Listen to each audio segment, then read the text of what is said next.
नमस्कार, हम निपुण सिंह रउआ देख रहा बानी बीएमएन सारण। रउआ देख सकत आनी एजा मरासरा पंचायत के जौन सिवान जिला के बाद सिवान जिला में एजा बाबा महेंद्र नाथ के नगरी में महाशिवरात्रि के लेके आज मेहदार महोत्सव बा। ओमे देखी कि राजा बाबू के तरफ से भंडारा के आयोजित कल गई बा। अपना से सब कोई श्रद्धालु के खिलावता रहुआ तमाम देखे मैंने भीड़ इकट्ठा भजबा जितना कैसे केजी खियावल जाता माने कैसे केजी पूरी जिलेबी देता फ्री से बाबा। अच्छा पैसा नहीं खेला के खियावता राजा बाबू खियावता। और कहाँ पर कबीर कहाँ जिला में गोपालगंज जिला। अच्छा देखिए इन्हें तमाम लाइन लागल बा महिला लोग के यहाँ लोग के आवत तनी लोग चाहे अंदर भी रहुआ देखे तो बहुत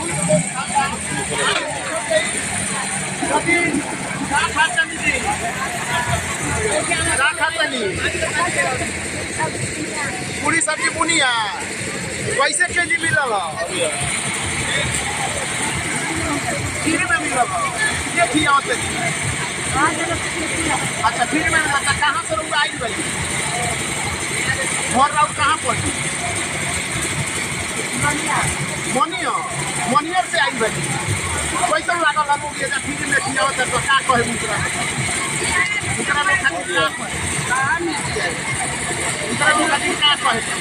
खातिर बात होती बात उनमिल देखी तमाम दादी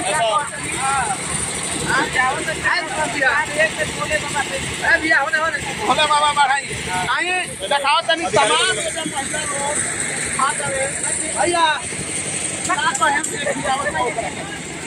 हटी हटी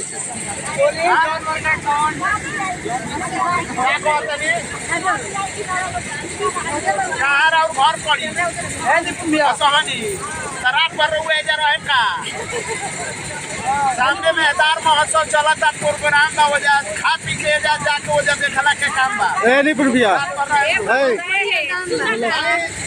देखिए प्रशासन भी प्रशासन के भी मैडम क्या कहिएगा। चलिए यहाँ लोग के अपने ड्यूटी में बानी रहो आप लोग खाइए हम काट देंगे।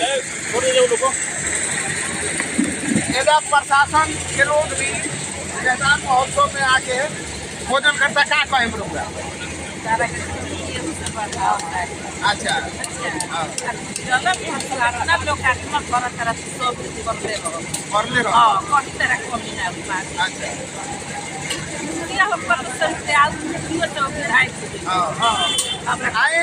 राजा बाबू बानी राजा बाबू से जानल चाहिए खाए के व्यवस्था क्या कहे इतना लोग के व्यवस्था कैसे बनी का मन में भाव बजा बस बाबा का आशीर्वाद बा जनता के सहयोग बा माई के कृपा बा। कितना लोग के खाए के जब व्यवस्था कैसे बनी मोटा मोटी 5,000 अगला साल चालू। अच्छा अगले साल से चालू दूसरा साल ओकरा बाद मतलब फोन कर दे कि माई के आशीर्वाद से बाबा की आशीर्वाद से कंटिन्यू रखे।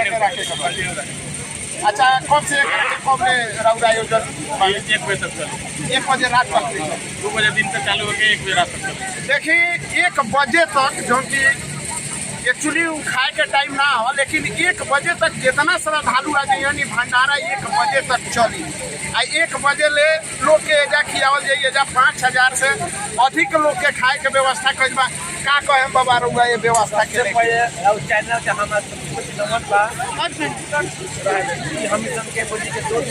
भंडारा खातिर भंडारा भगवान के आशीर्वाद से लगातार चलते रही कोनो ऐसा बाधित बिना ये भगवान के आशीर्वाद हमेशा हमेशा 2 साल हो गए 4 बजे से आसपास लोग खाए के शुरू कर 1 बजे तक हम टारगेट बा 1 बजे तक ही